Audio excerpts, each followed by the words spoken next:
Hello, my name is Esther Garvin, and today I will be talking about should tattoos still be considered professional?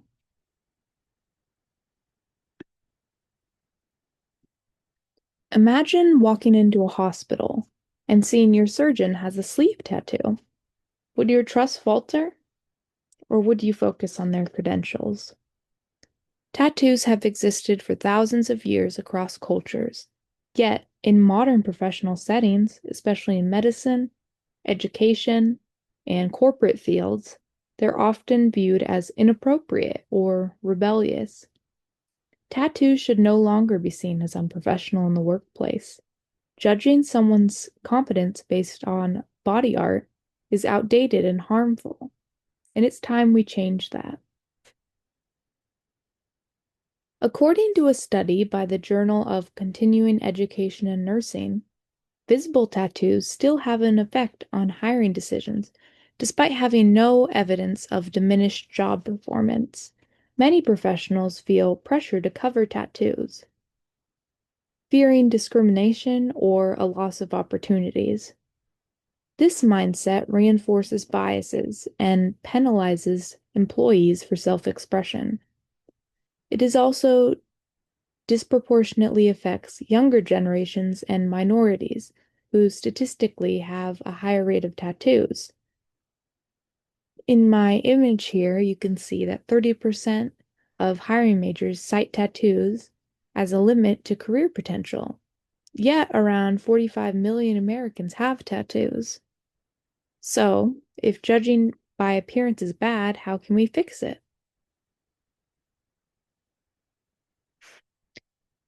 I've also included this image, which shows that the general public thinks tattoos should be covered in the workplace versus it's about a 60-40 split, but 60% still think they should be covered.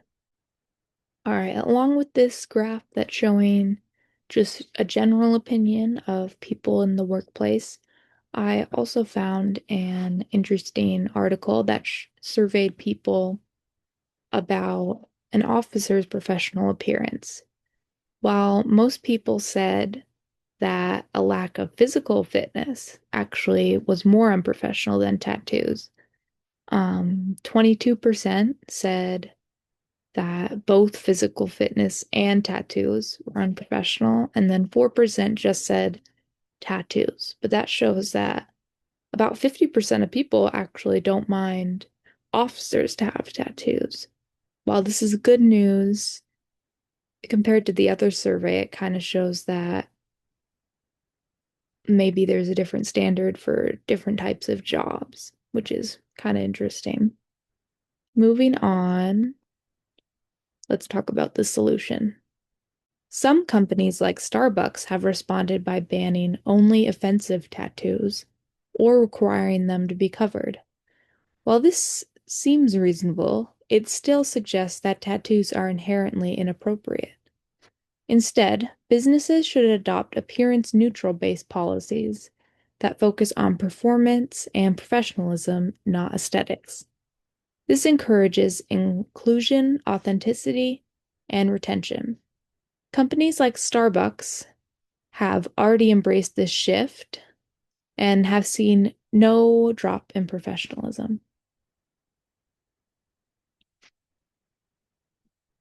Another example is the hospital I work at.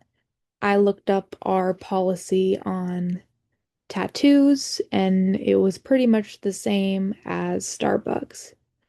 It still bans inappropriate tattoos or offensive tattoos, but it reflects that there's still a growing acceptance towards tattoos in the workplace.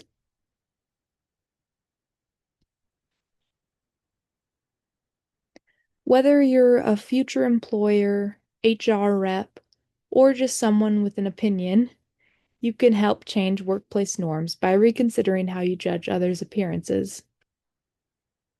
Speak up in hiring committees, advocate for inclusive policies, or simply refuse to associate tattoos with unprofessionalism.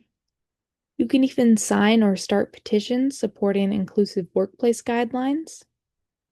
Here you can see is the same professional lady, but in one image she has her tattoos covered, and the other she does not. And she had a survey and was asking people which woman looks more professional. Most people did say the one with covered tattoos, so that still shows that the general public still finds body art not professional. So it'd be really good to have a shift. In conclusion, tattoos should no longer be a marker of unprofessionalism. Our biases need to evolve with the times. Tattoos are not linked to incompetence. Appearance policies should reflect performance, not aesthetics. And we should all have a role in changing outdated workplace standards. As Christian professionals and future employees, let's remember, man looks at the outward appearance, but the Lord looks at the heart. And here I have included a list of references I use for today's speech, and thank you for your attention.